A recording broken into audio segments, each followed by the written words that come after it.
अस्सलाम वालेकुम पाकिस्तान। प्रोग्राम किसान की आवाज़ के साथ आपका मेज़बान साइम रशीद।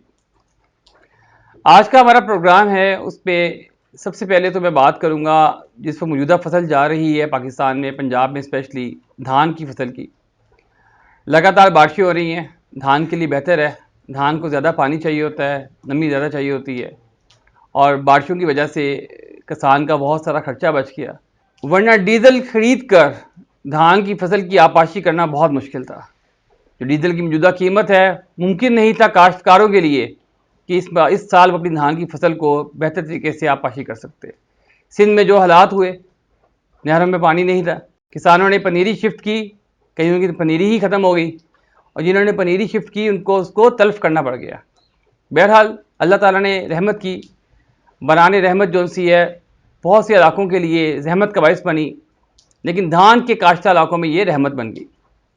धान की ज़्यादा पैदावार के लिए हमें क्या करना चाहिए? पाकिस्तान में धान की दो किस्म की फसलें काश की जाती हैं।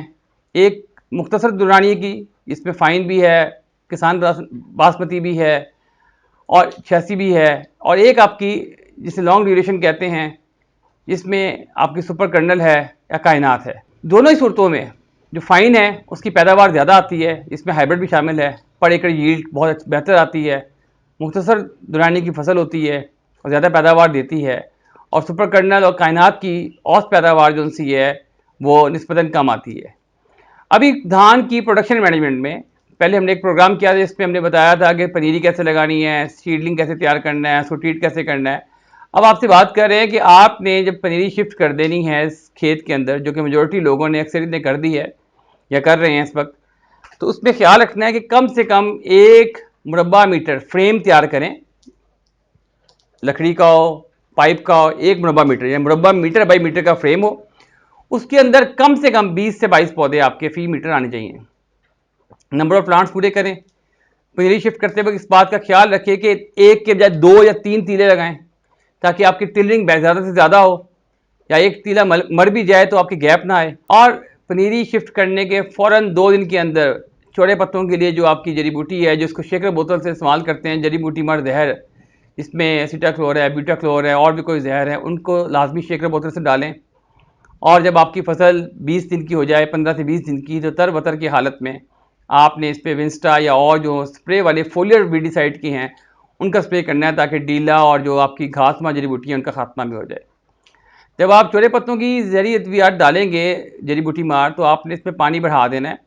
कम से कम पानी आपका 2 से 2.5 इंच हो, इससे कम पानी ना हो। और पनीरी जब आप शिफ्ट करते हैं तो 5 से 7 दिन के अंदर अंदर जो पनीरी होती है, तीला होता है, वो अपना कनेक्शन ज़मीन से बहाल कर लेता है और ग्रोथ स्टार्ट कर देता है। इस दौरान आप जब पनीरी शिफ्ट करते हैं, आप देखते होंगे कि पनीरी एकदम पीली जर्द पड़ जाती है। उसकी वजह क्या होती है कि वो उसको ट्रांसप्लांटेशन शॉक यानी कि मुंतकली का सदमा पहुंचता है, जिसमें वो 5 से 7 दिन में रिकवर कर लेता है पौधा। ये वो वक्त होता है जब आपको इसको खाद देनी होती है।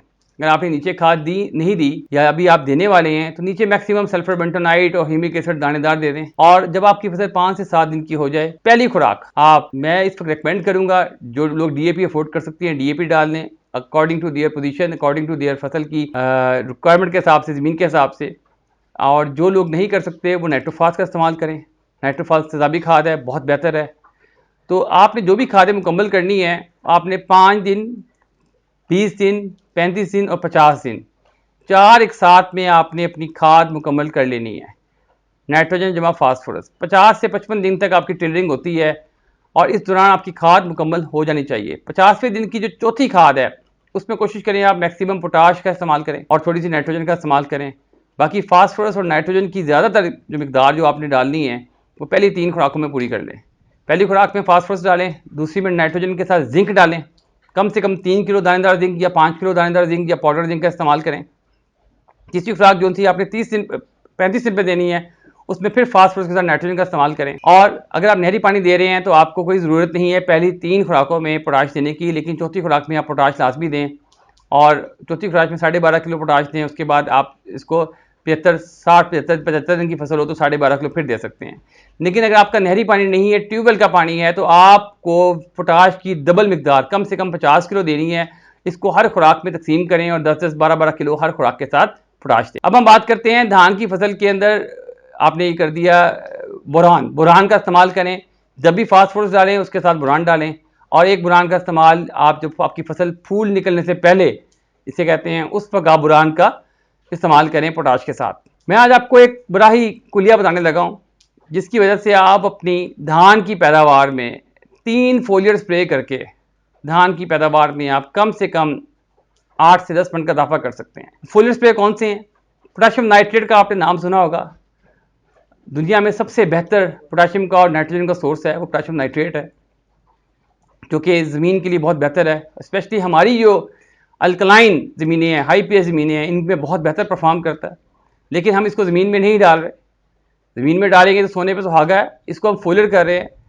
धान की फसल में जो मुख्तसर दुनानी की फसलें हैं, जैसे कि फाइन है और किसान नाशपाती है, सुपरी जी है, इनके ऊपर आप 30 दिन, 50 दिन और 70 दिन, यानी कि 30 दिन पे पहला स्प्रे होगा। 2 किलो पोटाशियम नाइट्रेट के साथ आप 2 टैबलेट स्प्रे कर सकते हैं जिब्रेलिक एसिड के। 50 दिन पे आप दूसरा स्प्रे करें 2 किलो पोटाशियम नाइट्रेट के साथ, आप इसमें डालें मल्टी न्यूट्रेंट। मल्टी न्यूट्रेंट में आपका बहुत से अवेलेबल हैं, इंपोर्टेड इस्तेमाल कर सकते हैं, जिसमें तमाम आपको जिंक, बोरान, मोलिब्डेनियम, कॉपर, फेरस और इस तरह की सब चीज़ें आपको मिल जाएंगी।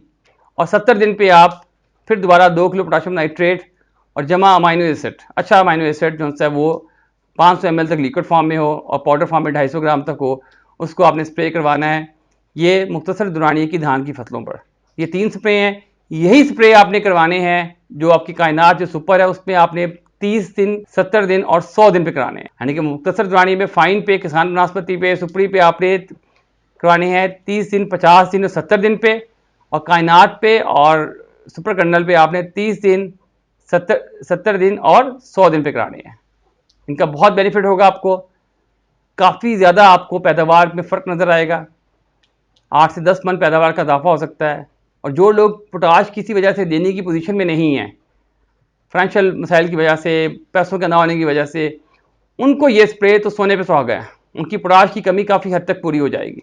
मुकम्मल नहीं होगी, लेकिन पौधा आपका पोटाश की वजह से, अमाइनो एसिड्स की वजह से, माइक्रोन्यूट्रिएंट की वजह से पौधा इम्यूनिटी हासिल करता है, ग्रोथ उसकी बेहतर रहती है, पैदावार में इजाफा होता है, दाना मोटा होता है इंशाल्लाह ताला जी।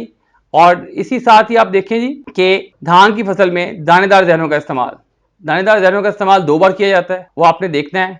जिंक का इस्तेमाल जो मैंने रिकमेंड किया है कि आप 20 से 25 दिन की फसल में नाइट्रोजन के साथ जिंक का इस्तेमाल करें, सल्फर 80 WDG का इस्तेमाल करें। तो जिंक क्या करता है? जिंक से एक तो टिलरिंग में इजाफा होगा, दूसरा जो टिलर निकलेंगे उनका सिट्टा बनने की सलाहियत में इजाफा होगा, यानी कि टिलर आपके ज़ाया नहीं जाएंगे, तकरीबन हर टिलर आपका सिट्टा उठाएगा और वो सिट्टा जो सा होगा वो उसमें दाने भी खूब होंगे। तो फास्फोरस, जिंक, नाइट्रोजन, पोटाश, 4 चीज़ों के ऊपर बहुत ज़्यादा डिपेंड करती है धान की फसल। जैसे आपको बताया गया है, इसी के इसको फॉलोअप करें, इसमें इस खुराक की कमी ना आने दें। इस साल धान की फसल के लिए बहुत बेहतरीन है, मार्केट में रेट बहुत ज़्यादा है, सिंध में फसल नहीं रही, तो काश्तकारों को जो वो खाद की शक्ल में बेशक महंगी हो चुकी है, जो खर्चा करेंगे उसका उनको रिवार्ड मिलेगा। अगला प्रोग्राम हम करेंगे जो जल्द ही होगा, उसमें हम धान की फसल के जो उनसे हशरात हैं, इसके पत्ता लपेट सुंडी है, इसके बोरर्स हैं, इसके ऊपर जो हमलावर टोका आता है वो, इसके अलावा इसकी जो उनकी ब्लाइट है और ब्लास्ट है, बीमारियां हैं, उनके मतलब बात करेंगे। आपको तस्वीरों की वजह से दिखाएंगे कि इनका अटैक हो तो आपने कौन सा जहर इस्तेमाल करना है और कब करना है और क्या प्रैक्टिस करनी है। मिलती है इंशाल्लाह ताला। पाकिस्तान पाइंदाबाद।